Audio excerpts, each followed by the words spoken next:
A simbologia dos sonhos de um Tony entre a vida e a morte volta a aparecer, permitindo interpretações atribuídas mais conclusivas do que no episódio passado. O farol, a identidade trocada, o diagnóstico de Alzheimer, a luz no fim do túnel, tudo ou quase tudo virá com mais significado para nós e para Tony. O que não será nada aberto a diferentes leituras é o que acontece no campo terreno de The Sopranos. Tudo o que os personagens fora do coma vivenciam é bastante óbvio e tem motivos bem esclarecidos. As famílias, com F, maiúsculo e minúsculo, se veem em momento caótico com o chefe fora de combate. Mayhem, afinal de contas, que significa caos em inglês, é o nome do episódio, embora aqui ele seja escrito de forma incorreta, num malapropismo. Mayhem com A no final, no lugar de E, poderia ser um erro que Paulie cometeu na hora de pronunciar, ou também uma junção entre palavras. Alguns críticos sugeriram que seria Mayhem com ham, ou seja, presunto em inglês, fazendo uma associação com comida nada incomum em The Sopranos. Salve meus amigos, eu sou Henrique Massaro, aqui falo de filmes e séries e essa é a minha análise do terceiro episódio da sexta temporada de The Sopranos, Mayhem, escrito pelo Matthew Weiner e dirigido pelo Jack Bender. Se você está aqui comigo, eu te peço para se inscrever no canal caso ainda não seja inscrito e principalmente hypar o vídeo caso essa opção apareça aí para você. Isso ajuda e muito canais menores, como é o caso do meu, a crescer aqui no YouTube. Nenhum outro canal no YouTube brasileiro fala tanto de The Sopranos quanto o meu fala e eu conto contigo para fortalecer a gente por aqui. O ambiente caótico desse episódio começa já na primeira cena. O Vito Spatafori informa o Paulie Walnuts sobre a localização de um esconderijo de criminosos colombianos. Paulie vai até lá para roubar o dinheiro achando que o local estaria vazio, mas o que espera ele é uma troca de tiros pesada e uma joelhada no saco. Estava caótico por lá, ou Mayhem, como ele vai dizer depois, recusando-se a dividir o dinheiro com o Vito. Essa vai ser uma das disputas que vai elevar a pressão sobre o acting boss Silvio Dante. O número 2 de Tony Soprano ainda está se acostumando com o poder, aprendendo a conviver com a nova função e experimentando um sentimento de ambiguidade com o cargo. Silvio, como ele mesmo diz, sempre esteve de acordo com a posição que ocupava.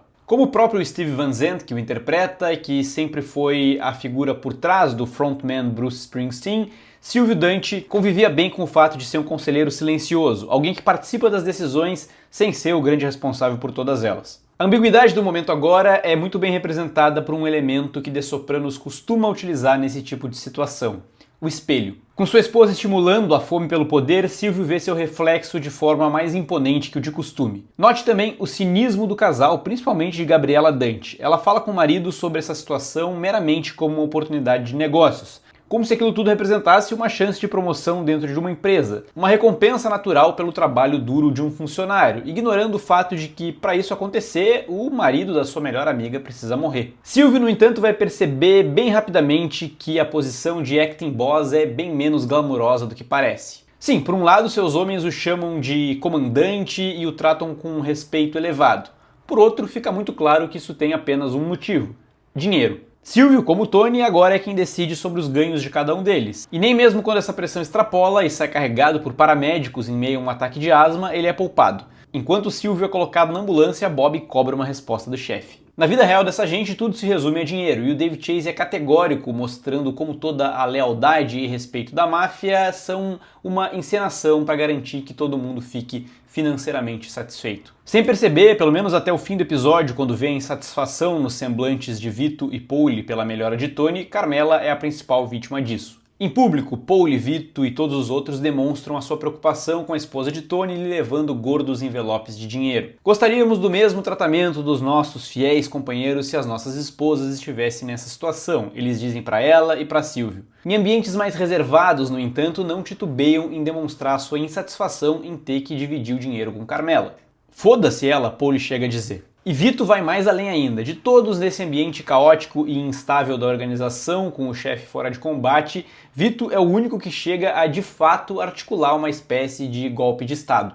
Com Tony fora de combate e Silvio hospitalizado momentaneamente, Vito, que vem numa dieta de emagrecimento, se considera o único com a longevidade necessária para assumir o cargo de chefe. Carmela, no entanto, que se sente até então cuidada pelos homens do marido, tem outras preocupações. Lidar com os filhos no meio de tudo isso tem sido uma preocupação maior, principalmente, claro, com o problemático AJ. O filho mais novo quer ter um protagonismo nesse momento, mas todos sabem que ele não passa de um garoto irresponsável, não muito inteligente e com nenhuma habilidade para o mundo do crime. Numa das suas tentativas de participar desse processo, meteu os pés pelas mãos e falou com a imprensa. Erro infantil que acabou o colocando no noticiário nacional e rendeu uma briga feia com a mãe. Você é um fardo, ela diz, para se arrepender depois. Ver os filhos crescidos e entendendo tudo enquanto isso acontece traz uma dor ainda maior para ela. Eles não são mais crianças protegidas do mundo do pai, mas começam a se tornar cúmplices, como Melfi conclui com ela mais tarde durante uma sessão de terapia. Bom, mas e Tony no meio de tudo isso? Ele continua em coma no meio daquele sonho/delírio do qual falamos exaustivamente na análise passada. Tentando lidar com a identidade de Kevin Finnerty e com o diagnóstico de Alzheimer, o Tony do sonho se questiona se ele de fato pode ser Kevin Finnerty. Ele vai até o monastério conversar com os monges que estão movendo um processo contra ele, Kevin, por conta de um sistema de aquecimento mal instalado, e pergunta se ele é tão parecido assim com esse homem. Um dos monges ri e diz que todos os homens brancos são parecidos, o que ironiza o preconceito mais comum com asiáticos. Vale lembrar que, enquanto isso, o médico que atende Tony no hospital tem feições semelhantes à dos monges. Mas pode ser que nós, espectadores, ou até mesmo o próprio Tony, é que estejamos estereotipando aqui. Seja como for, o Tony do sonho diz que não pode tomar responsabilidade pelas atitudes de Kevin.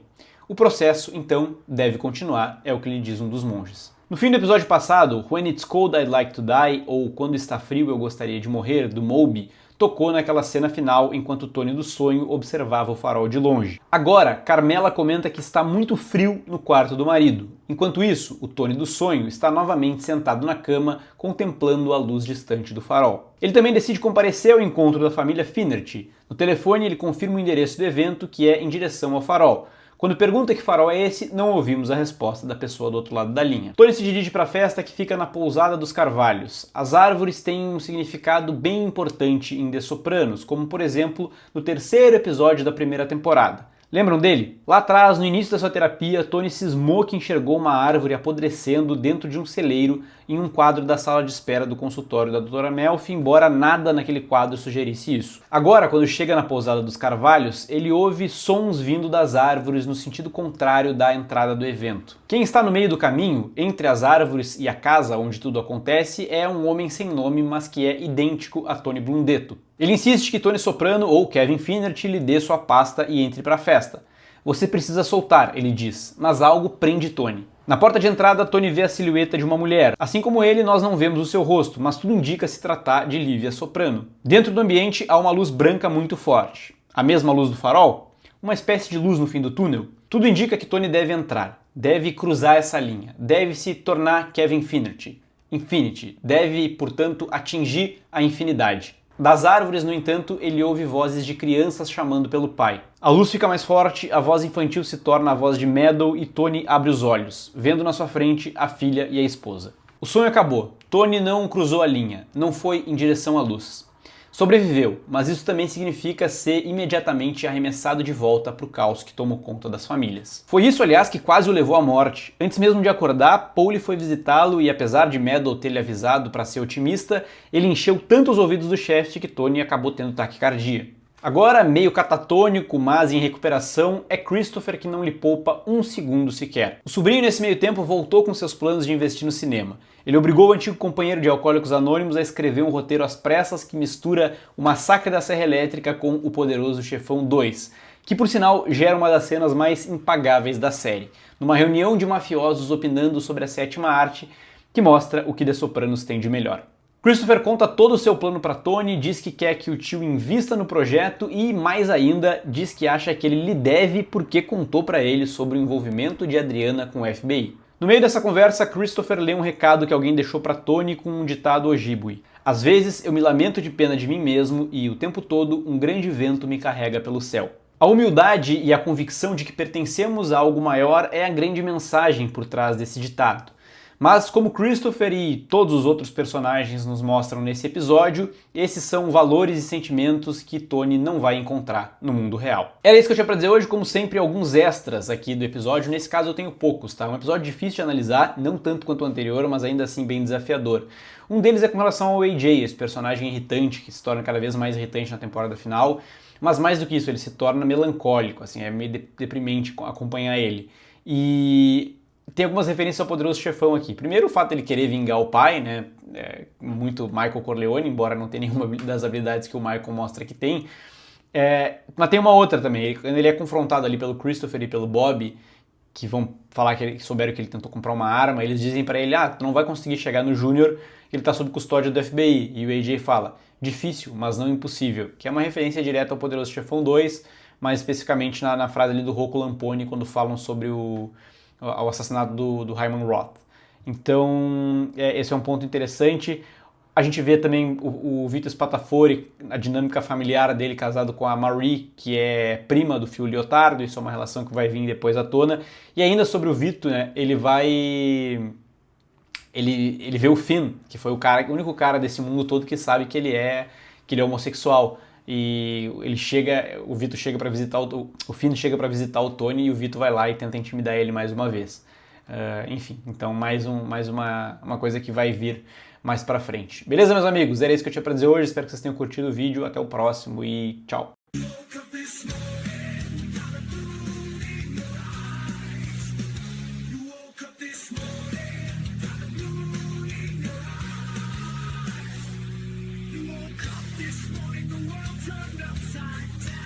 Things ain't been the same since the blues walked into town. But you wanted to